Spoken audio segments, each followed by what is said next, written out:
he the top quarterback outside of Fernando Mendoza? Yeah, I'd say so. He's got the splash capability. Right. Like the OBJ reach back like 1-3 type stuff. Like he is perfectly capable of making plays like that. Look, NC State is not the program that's going to sit here and light you up a whole lot. For him to jump out on the Wolfpack tape tells you something for sure.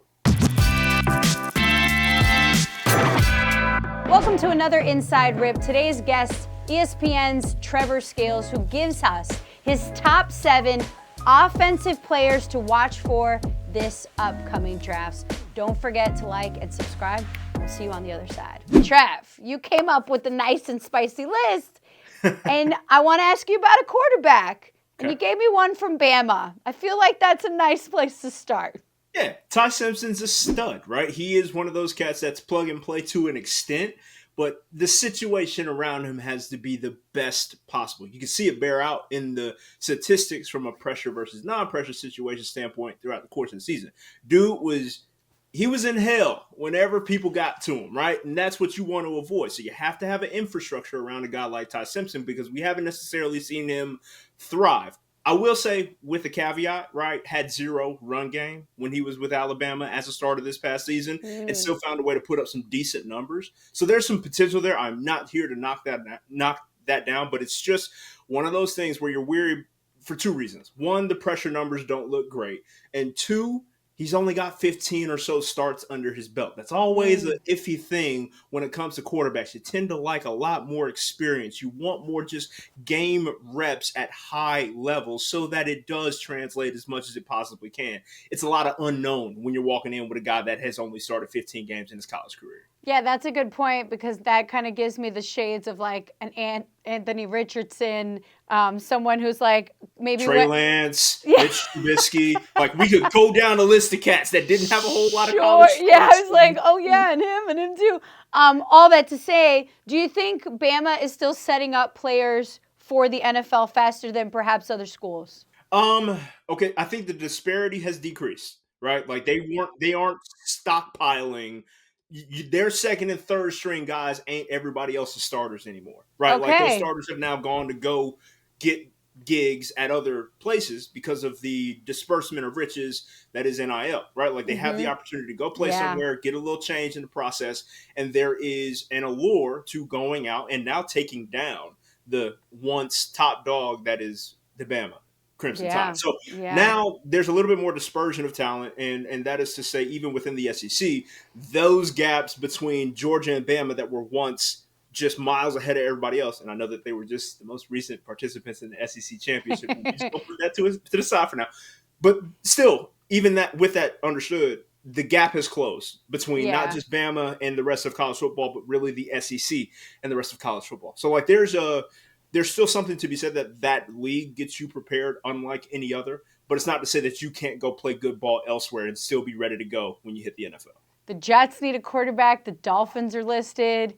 The Steelers could be interesting with Mike McCarthy because he's more of like a tenured coach, although I have concerns about Mike McCarthy as a head coach and what he did or didn't do with the Cowboys. However, but the Colts are also interesting. And, the Colts are listed as a team that needs a quarterback, withstanding that Anthony Richardson is still there. And Daniel Jones is coming off an Achilles. Jones. That is, and so much of his game is predicated on athleticism. And with an Achilles, you never know if that athleticism is going to be there. Sure. There's a lot of questions at quarterback, just generally speaking, across the NFL. And that's like an every year thing, it feels like. And so when you got a guy like you, when you have a class like this one that frankly isn't a whole, it's not just loaded with talent top to bottom at the quarterback for this position. Quarterback, for this 100%. year. Yeah. This is one of them iffy years that like maybe you strike lightning and get a stud that was in the cut for a while, but it's not looking like there's a can't miss outside of Fernando, which I still have some questions about his athleticism that I don't know will translate, but his decision making is top tier. So put that aside to say, there's questions at every level of quarterback coming out of the college game this season. Given Fernando Mendoza and obviously the allure there, and you have questions, what would make an investor feel good about Ty Simpson heading to an NFL team, even if it's the Jets? Yeah. Good And catch. hey, look, the Cardinals could use a quarterback, I think, or the Rams. Maybe they're setting up what's the future look like for Yeah. after Matthew Stafford. So I guess what are the things that you do see like this could be a difference maker, even if he doesn't have the games under his belt? I love the idea of him going to a situation like LA. Who wouldn't? Okay. Because of the idea of him being behind Matt Stafford for a season at the very least, who Yeah. obviously Stafford committed to at least this next year coming up. For him to be able to continue to grow and get not necessarily game reps, but just understanding speed of game, scheme, and everything. Because we did realize because he sat in the cut at Bama for as long as he did, he was Mm. able to hit the ground running in his final season, essentially. So if you could set up a similar set of circumstances for him at the pro level, I don't see any reason why he can't succeed there. Sounds like and a again, fifth-year LSU you see, quarterback who won a chip. There you go. Right. Joey Okay. football ain't bad. So if you can set Yeah. that up, right? But again, Interesting. go back to the point with Joe Burrow, we haven't seen him without elite receiver help in his entire career. Not a Yeah. knock on him because he clearly maximizes it, but we ain't seen that. So if you are an organization, you have to be sure that you have the pieces around a guy like Ty Simpson that's going to help you thrive more than anything. Is he the top quarterback outside of Fernando Mendoza? Yeah, I'd say so. I mean, you're Yeah. looking at him, Carson Beck, kid out of Iowa State, got some good pub. Drew Aller is a kid out of Penn State too. There's nobody without fault number one consensus guy that's not Fernando and the resume that he built. But if anyone was going to like invest, buy into a Simpson card early, maybe as Yeah, soon as he gets drafted, he's like probably the one that you feel the best when it comes to, 100%. and that is because of the Bama, the watching I other wouldn't I players. wouldn't attribute it solely to where he was. I think there's a skill set there legitimately from a decision making standpoint, has just enough athleticism to move about the pocket and capitalize on plays when they are to be made. Also, Hmm. dude's a competitor. You can see Okay. it in him. Like even as a Georgia fan, I hated his guts by the time we started playing. There we But go. dude can go, and he's there for the moments. He wants the Mm. biggest moments.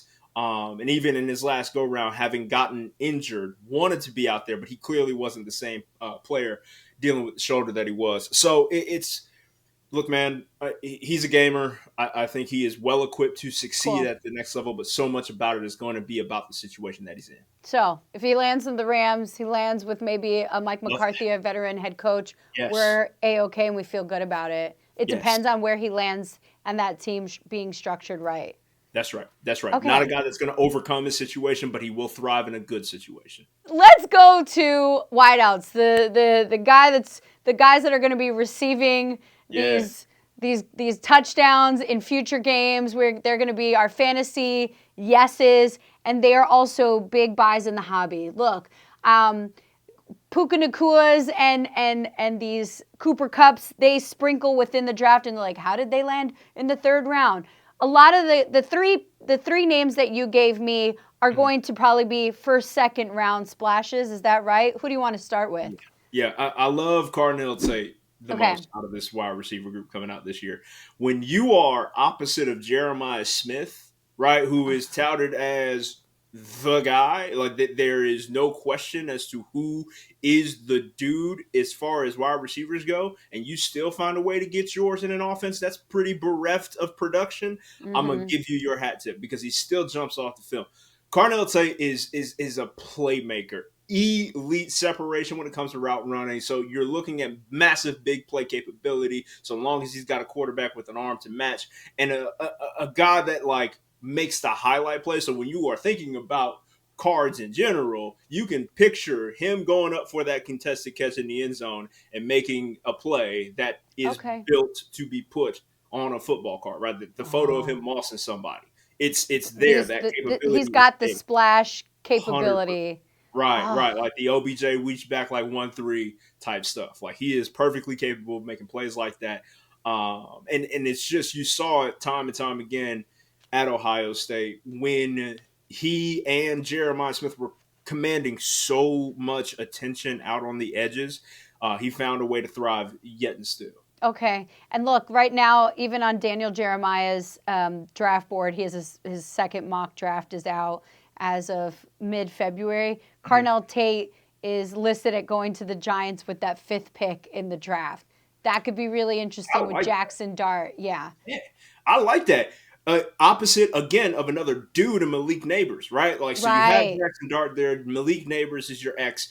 If Carnell Tate is your Z, right? Like, that is quite the setup from an offensive standpoint. They can really make something shake out there, and he can be the beneficiary of really having a little bit less attention than a dude that clearly established himself as in his rookie season as a guy that you need to pay attention to. I mean, there are so many teams, like pretty much every team needs at least one wideout. Like even the Rams are listed at needing a wideout because if you look at Adams, older wideout, had some injuries. Puka had some injuries, so like they might even get a wideout. Maybe not very early in the draft, but the Seahawks have the 32nd pick in the draft. Right. They have a first-round pick. Right. My Lord, excuse me if you decide to put someone like that with JSN. Dude, like it's just, I mean, how often do we think of wide receiver groups as tandems, though, right? Like you have an A and a B guy that, like, it's typically associated. Yes, there's always the headliner, but there's always a second guy that's able to work off of X receiver or Z receiver, depending on which situation you want to talk about. CeeDee Lamb and George Pickens. You mentioned like the Rams setup with Puka and Devontae Adams. Like there are so many situations in which you are looking for an A and B receiver so that you can spread the field horizontally as much as you possibly can each and every Sunday. Obviously love Ohio State wideout. Also love the kid coming out of USC. Look, man, Makai Lemon. So, all right. I am a proud member of the sub 6 foot gang. 5'9", 210. Okay. Makai Lemon is 5'11", $195, but he played like he's 6'4", 230. Like he's out there and is a dog. I love Makai Lemon because of just like the brand of physicality, the brand of football that he plays at that position is so freaking cool. Like he is out there head hunting. And wants to make plays. The first 3 clips that I pulled up when I was looking at film of him just recently that came up were him blocking the mess out of a DB, like just wanting every bit of the smoke out there. Like that. And then when he gets the ball in his hands, he's physical as well. He's taking it to defenders, unafraid of contact, and really just athletic. And I don't want to shortchange him from like just being able to catch the ball and just his work in the open field. But I just love his brand of football that is just, it's mean-spirited in the best way. Like, I'm talking like Aaron Donald, like, right? Like, where it's incredibly productive. But, God, you look at his tape and you say, that dude is mean. And it's a wideout, a mean wideout. We don't have mean wideouts. Like, George Pickens probably qualifies because the way he was sitting there watching him draft in the Shiesty when he got drafted, like, tells me everything I need to know about George Pickens. I was like, I said it, and I was like, put that right back in there. But to your point, it's a rarity, right? So when they pop on tape, it's really dope to see, and that's exactly what Makai Lemon is. Makai could either slip through the cracks because of his height, or he might get picked early first, second round just because, hey, people are looking at USC now. Like, is this school capable of competing? I mean, the Bears quarterback also. Caleb Williams. Yep. Caleb Williams, thank you. Caleb Williams also coming out of USC. It's not like USC isn't producing good players, but I'd be curious, like, where do you see him landing? Maybe in the depth charts. Tate, obviously the splashy number, like top pick in the draft, but you see him slipping through the cracks maybe, and he could be a good investment because it's like, actually, did we forget about this guy? Makai's a guy that, like, again, because of his listed height and weight, is a guy that may be passed up on just based off of that, right? Everybody, what was the quote that Mario Cristobal said to Nick Saban? Mass kicks ass. So, right, when it comes to that, he's not going to check those boxes. Right. That is to say, he's still going to kick some ass just by the way he plays. Yeah. So, like, because of that, I can see a situation where not a whole lot of eyes are on him, especially early, because of the adjustment to what is assumed to be the NFL level of physicality and tempo. But I'm here to predict that he will match that moment. And I just love the fit for him at that level. And I think that the sky's the limit for a brother like him. Texas A&M, NC State. Again, we Yeah. love a transfer portal story. Yeah. Who do you got? That's Casey's Concepcion. Speaking of short kings, right? Listen, Okay. 5'11", 190.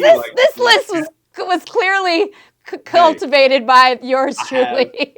I have my biases. I lay them bare. I do not hide from them. Okay, so I'm a root for these He's cats. standing right now. He's standing right now. Look, that's what it is. But I love Casey Concepcion. He's not the same level of nasty that Makai Lemon is, but he's just like human joystick. I remember covering him when I was on the college football sidelines for a couple seasons. He was at NC State, freshman All-American, rookie of the year for the ACC, freshman of the year nationwide.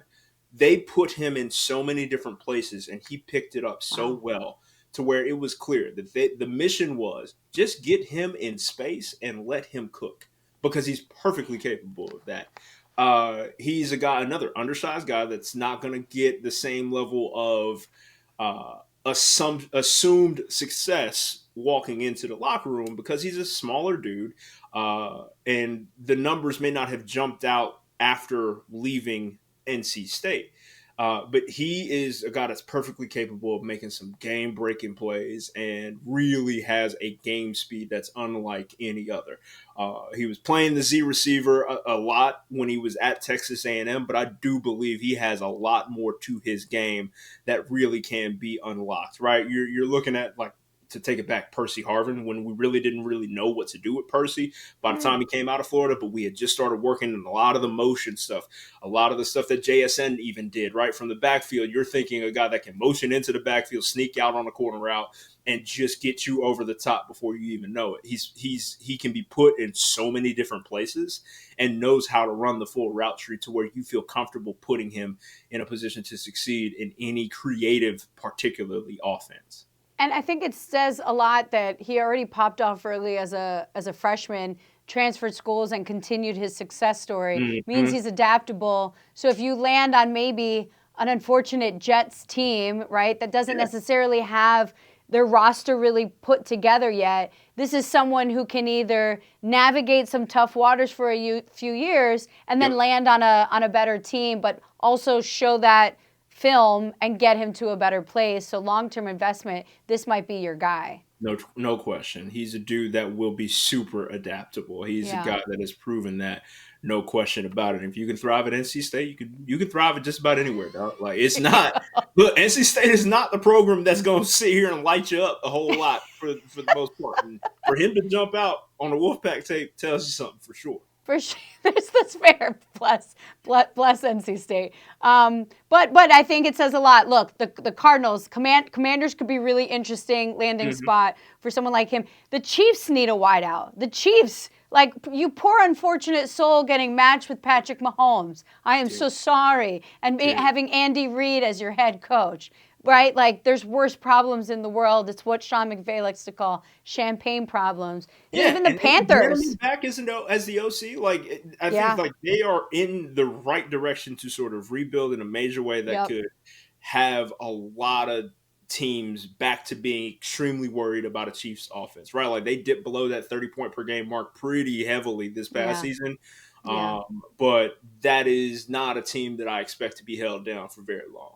Wideouts condensed. Those are your top three there. Let's move on to a more controversial and yet interesting purchase for guys in the hobby. Again, we're focused on offensive players, but running backs, they're always like, oh, they're going to get injured. This is a risk. But we want the new blood because they got fresh legs and we're throwing them in. Who are the two running backs that you came up with? If I may start by saying, running back is probably on offense the most easily translatable skill set from college to pro. They are the ones that will make the most instant impact because of, I played running back.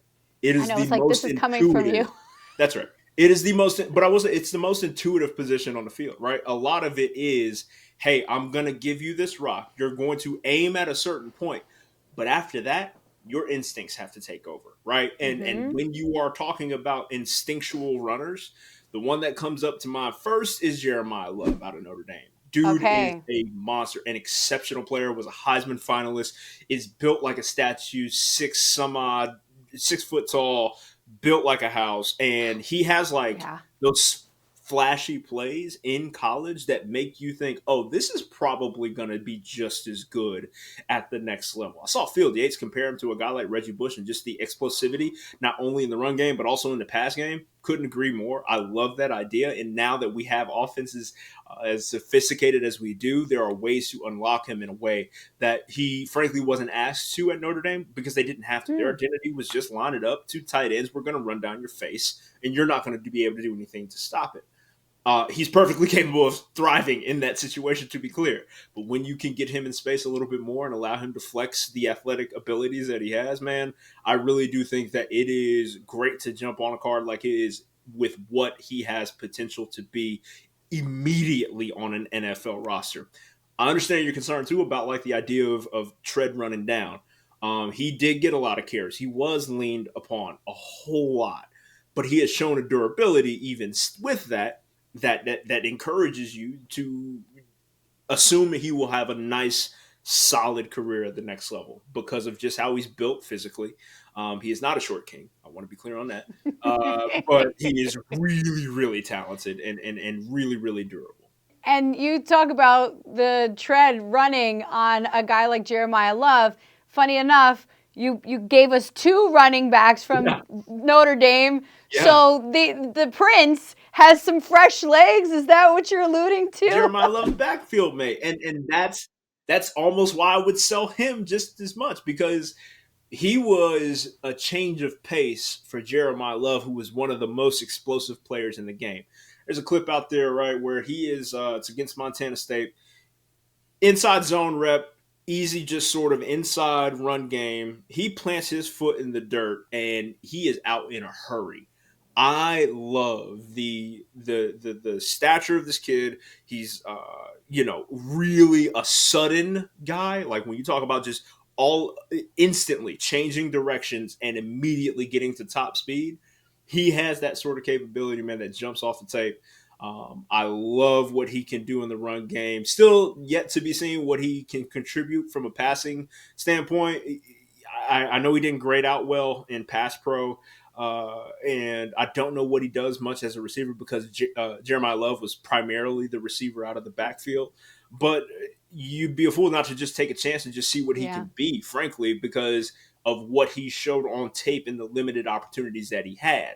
Those limited opportunities also, to your point earlier, leave a little tread on the tire. So this is like a longevity play, a guy that can continue to develop at that level and find himself being incredibly productive by the time it's time for him to get a second contract.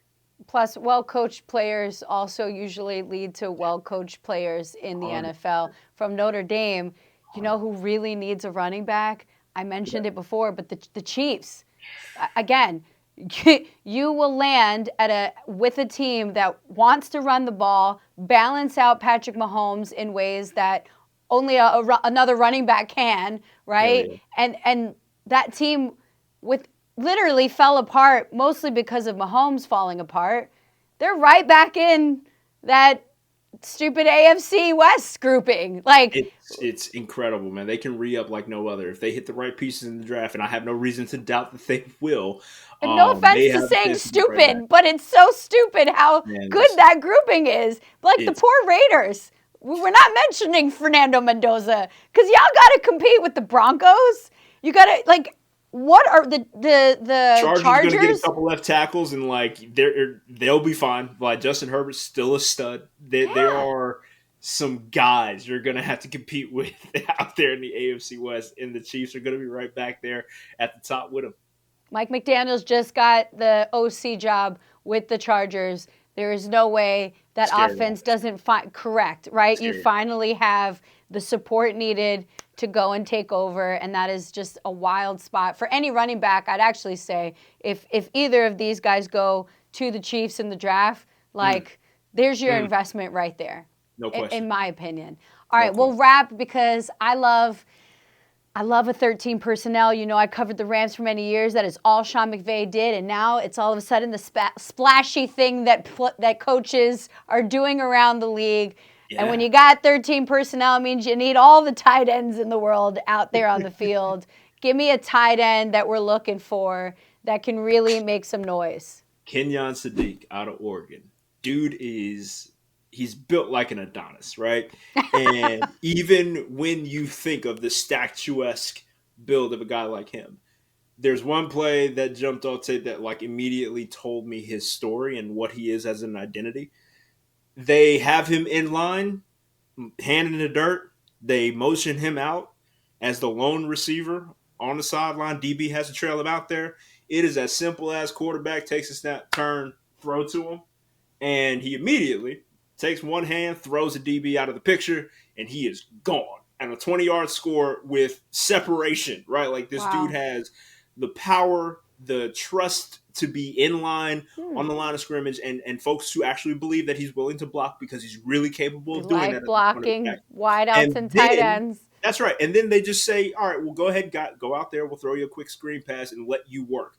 That's not normal, okay? For that position specifically, you're talking a rare air of guys that can do that you trust to do that. And Kenyon Sadiq is clearly proven to be that at Oregon. I think he had some issues from an injury standpoint, but it feels like that may be behind him. And with what he could be at the NFL level, I think it's a good choice to kind of lock in on him and try to pick him up if you can. Wow. Are we looking at where we're like, wow, Brock Bowers was like the biggest tight end that came out of the draft? Like, are we going to hear this guy's name? Yeah, he feels like one of those playmakers that's going to have that level of impact out the gate. Like he's just a special player from both a run game and pass catching standpoint. That is a big body that's tough to defend. That really does contribute in a host of ways to any offense. That's insane. Look, I'm just mentioning a few NFL teams. The Bengals, which, again, we talked, does Joe Burrow need weapons? Always. But the Dolphins could be interesting landing spot. And even, again, they have a new coaching staff set up there. They have a lot of things to consider. But at least you're warm and you're able to compete and not, like, be frozen in the frozen tundra. The Chiefs, the Ravens are interesting. Buccaneers, Eagles, Broncos, Falcons. Those are all not really the worst spots to land if you're fresh out of college as a tight end, because you're going to be maybe the one. Again, I joke about Sean McVay running a 13 personnel. Not every team has at leisure just 3 tight ends laying around. But if you've got one good one, you can have a really strong offense. You saw so much of it in Seattle, frankly, not to put them right back in the Pacific Northwest, but like what they did had everything to do with leaning on having multiple tight ends on the field and their ability to contribute in both the run and pass game. So like a quarterback like Sam Darnold who will lean on his tight ends, loving the middle of the field, that is a situation in which you could see him thriving. And so like, that's totally fair. But again, you got to be able to block. And that's something that he's clearly shown an ability to do. I also think it's interesting just the way that the NFL is evolving. Now we're highlighting like the big man of the year, right? We're acknowledging the importance of an offensive line and what it means to a quarterback's success, the run game success. I also think that position players like tight ends are getting a lot more play and more credibility because we're like, you need to block. You need to do multiple things when you're playing in any system now, don't you think? 100%. Like, so much of the game has evolved in so many different regards, right? Even if you look at the defensive personnel to match that sort of sway in offense, we went from so many linebackers having the necessity of being sideline to sideline, guys that needed to weigh like 230 or less once we got out of the age of the Ray Lewises that were just pure run stoppers. Now we're shifting almost back towards we need more run stoppers at the linebacker position because of now offenses have said, oh, guys, we're getting a mess of nickel. Like we're getting all kinds of multiple DB setups that have not the same level and capability of stopping the run, that we need to be able to go back to 2 tight ends, 3 tight ends, maybe even a fullback if you want to get spicy with it, and we are going to go downhill. as much as we possibly can. So those sways in offensive philosophy have brought back the necessity on defense for different types of personnel, which also thereby requires a different set of offensive personnel. Treavor, to wrap up, wanted to get, Yeah. if you had to pick one player of the 7 studs that you shared with us, who's the one player that you would like put a dollar on, that you'd really feel comfortable with saying this guy is set up for success no matter where he lands long term in their NFL career? He was my guy that I would have given a Heisman vote to, and that is Jeremiyah Love. I just really believe that a running back.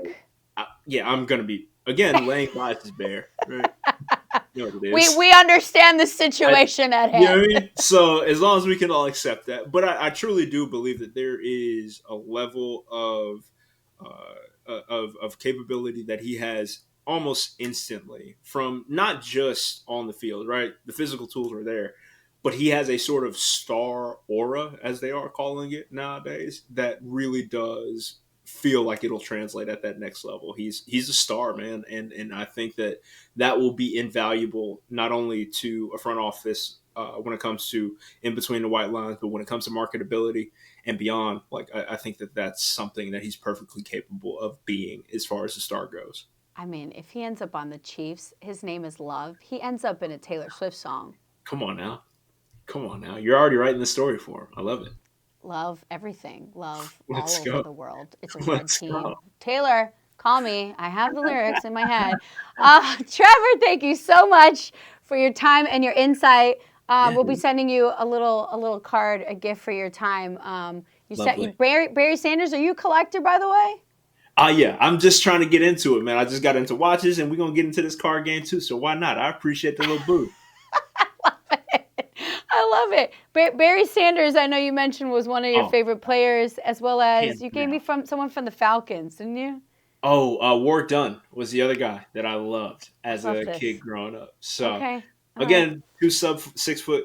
The short king lives. I only had Trevor so many Scales idols that I life. could look to realistically and say, I want to be that when I grow up. And those were the guys. So, I had Bernie Williams, and Bernie and I look and sound very different, but I thought clearly I could take Bernie Williams' spot at center field for the Yankees.